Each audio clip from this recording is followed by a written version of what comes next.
Drew Smith from the University at Albany, and, of course, Guilderland back in the day. Phenomenal high school athlete, football player, and well-deserved honor. Next weekend will be inducted into the Capital District Hall of Fame, and he joins us here in studio on this Tuesday morning. Drew, thanks for hanging out for a few more minutes. Now take us from UAlbany, and that career is over, and then the next step to go to Buffalo to try to make the Bills. So, Buffalo.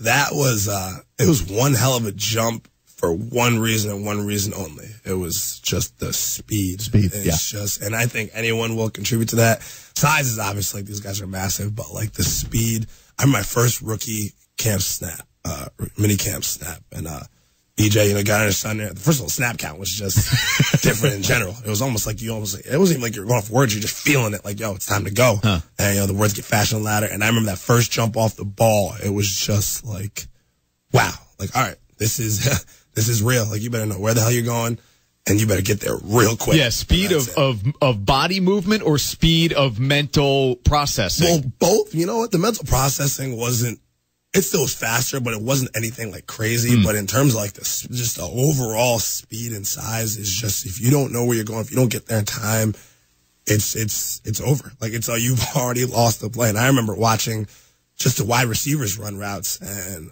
Marquise Goodwin, he was running. I was in the Olympics. He's a track star. Yeah. I remember watching him run a couple of like slant and goes, and I was just like, I can't even believe humans can run this fast. And literally EJ would just throw it, and then he would just it was unbelievable. That was the thing, size and speed. And just, the overall, like, just, it's a professional game now. Like, you are a professional. You're an adult now. Like, this is what we do, is we take care of bodies. People have kids. They got families. Like, it's no longer, hey, what are we doing? Like, when study hall or what's this? This is your job. This is what it is. But it was one hell of a lifestyle. That's for sure. Facilities were fantastic, but money's not too shabby. Yeah. To a disgusting extent.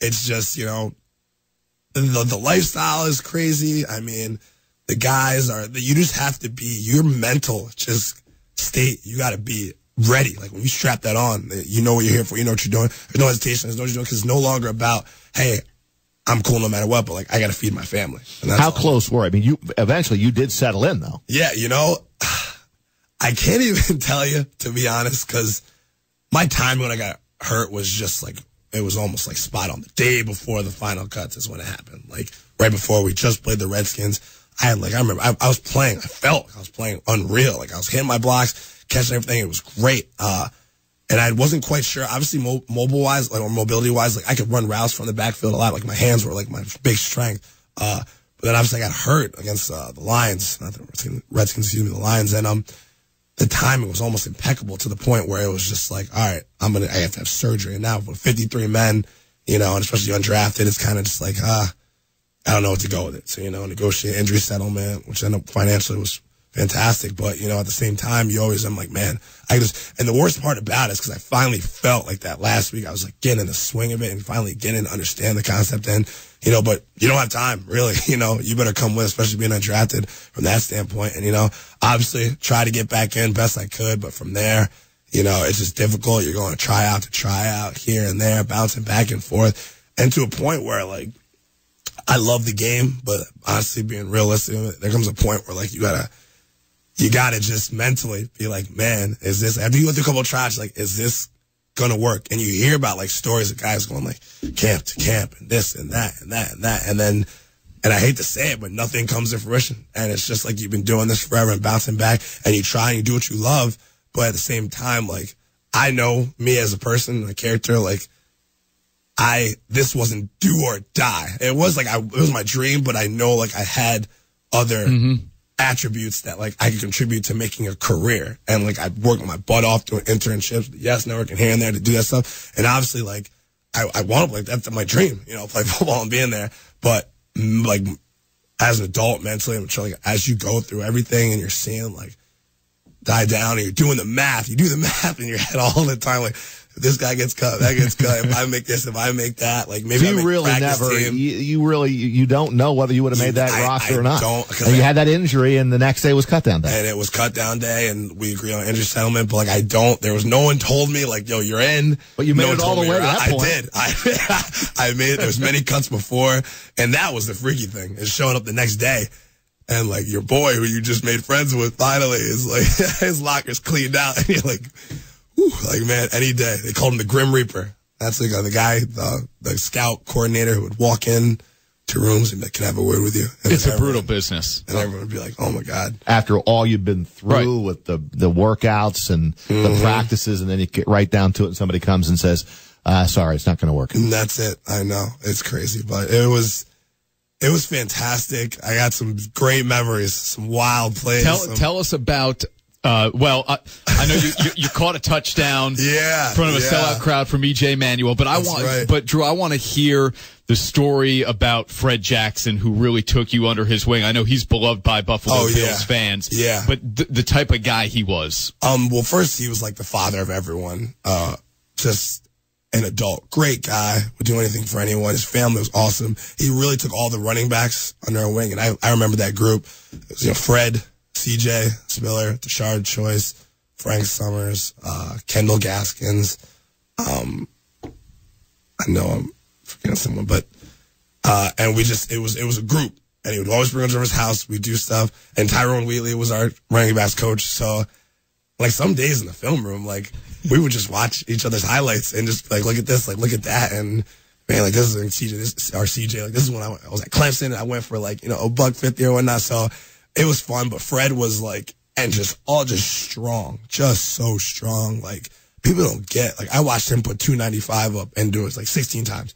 Like, it was nothing, just bench him. Like, and at that age, like, and you was, okay, that's why he's here. Like, it makes perfect sense. But, he always made us feel welcome, always had us over his house, always takes us on our wing, always made us feel comfortable. He's a really great dude. And I wish, like, more people knew that in the league. I feel like he had his great career here and there and great, but I feel like people don't understand, like, the kind of person he was. And I really wish, if anything, that they kind of get a grasp on, like, it was about football, but he was a hell of a family man. He was just a great dude. Great dude. Are you going to write out your speech for next weekend? Are you going to take a few notes and just have it on a card and kind of ad-lib around it? How's that going to work for you, Drew?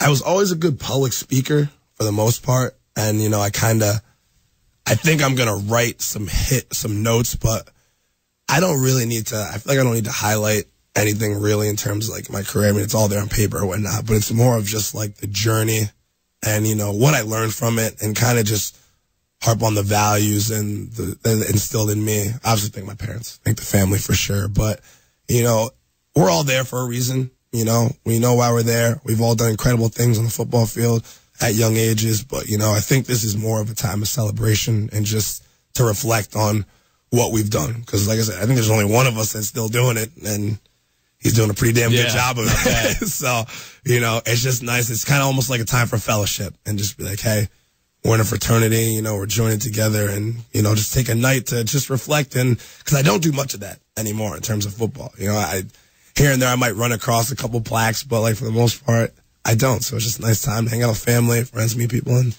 are you playing flag football? Are you still playing football of any variety? I did at first. Would you lay somebody out? What is this? I was good at it, but like in terms of my Sundays were always compromised, and I'm red zone from 1 o'clock to 8. Like you can't tear me off of that. And then it just gets so chippy out there, man. Like, it was fun, but a couple of times where like people know who you are and they like want to almost make a statement, and it just wasn't fun. And a statement to whom? Right. And I was like, man, like this isn't funny. So I did like 2 seasons. I'm like, I'm out, and my body. So I started playing basketball instead, like at like the Zuccotti leagues and stuff of that sort. With our team was like Blake. Those other UAlbany hoopers? Yeah, it would be like we stacked our team. Yeah. Yes, Yachty, Blake, James Wilson, Will Harris, Brian Hamer, Kevin Walsh, and we would just stock our team, and it was fun. But there was always another really, really good team too, like Clayton from St. Rose, Shea Bremirski, like Clayton, another Sheldon, all these guys that would all stack up too. So it'd be like Roger Powers.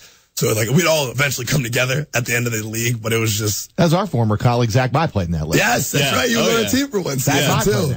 And the objective was get Metcalf as many points as possible so he could get his MVP. Exactly. There was like a cash prize and his rebounds. Oh, it was ridiculous. That's right. Zach was on our team. That was fantastic. He's out in Denver now doing I know. Big things, that's awesome. Good for him, man. That's so good luck. Congrats. Thank you. We really appreciate you coming in. Dan Smith just sent me a text and said, my man, Drew Smith, best trainer ever. Oh, man, Dan, thank you. Fresh back from Toronto, too, huh? Yeah. That's fantastic. Following his boy, KJ, getting it done. That guy's hand-eye coordination is crazy. I bet. Well, maybe one of these days I'll come and visit you. Hey, we're late to the party, but we're gonna we'll get Channel 13 over there. I'll take you guys. I'll take you guys through it. I'll take care of you. Just come by. Don't need to announce it. I'm getting older now, I'm not the young guy anymore. It's a mindset.